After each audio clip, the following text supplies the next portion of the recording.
Salve te omnes, and welcome to Acraosis XXX, or video 30, on the Pluperfect active indicative.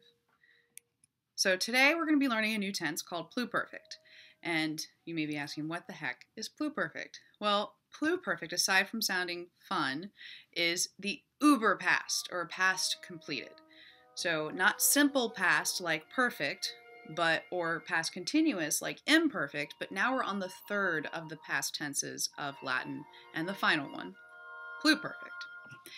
So pluperfect, we don't use it really frequently in English, but it is best conveyed as had verbed. So for example, by 8 p.m. I had finished my homework. Not something we necessarily say every day, but we do have a way of expressing this in English, which is by had verbed.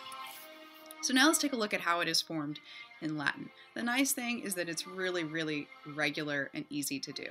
So first and foremost, like all the perfect tenses we've worked with so far, it's going to use the third principal part of the verb. This is the same for all four conjugations. Isn't that exciting? So you don't have to worry about different rules. Next, step one, we have the third principal part. Like we did with perfect, we're going to take off the I so that we can have the perfect stem. So the next step, we add era, E-R-A. Now this is pluperfect's identifier or marker. So you can remember if it's super past, it has an era in it, like Paleozoic, Jurassic, all those fun eras.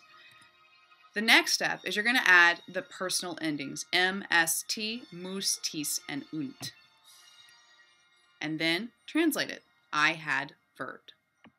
So now let's try and do an example. So facite hankiam, or do this now. So first we're going to conjugate the verb amitto, amittere, amisi, amisum, to send away or lose. And we're going to make this into pluperfect by following our step process. So first step is we have to take amisi, the third principal part, and we take off the I. That leaves us with amiz. Our next step is you add ERA. So now we have amisera. The next step is we need to add our personal endings for each form, MST, mus, tis, and unt. And then the last step is that we're going to have to translate it. So I had lost, you had lost, etc. So I'd like you to pause the video and go on and write out and translate the full conjugation in pluperfect of amitto, amittere, amisi, amisum, to send away or lose. Resume the video when you are ready. Okay, let's check your work. So first, take a look. Notice I've highlighted the era, which is our pluperfect's big indicator. So amiseram, amiseras, amiserat, amiseramos, amiseratis, amiserant. I had lost, you had lost, he, she, it had lost, we had lost, y'all had lost, and they had lost. Now, of course, you're probably looking at this and go, this kind of looks like the imperfect tense of sum, and you'd kind of be right. Because if you want to think about it technically, you have the third principal part, which is the past tense stem. And then you have the imperfect tense of sum, which is the past tense of the word to be.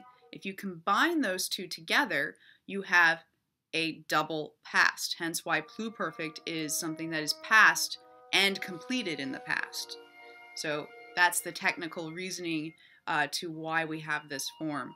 Now, if it is easier for you to remember to just add the imperfect tense of sum to the third principal part minus I, go for it. That's perfectly fine. So whichever way works for you, memorize it that way.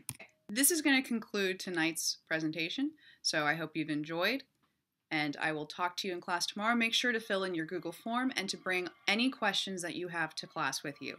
Wallete omnes.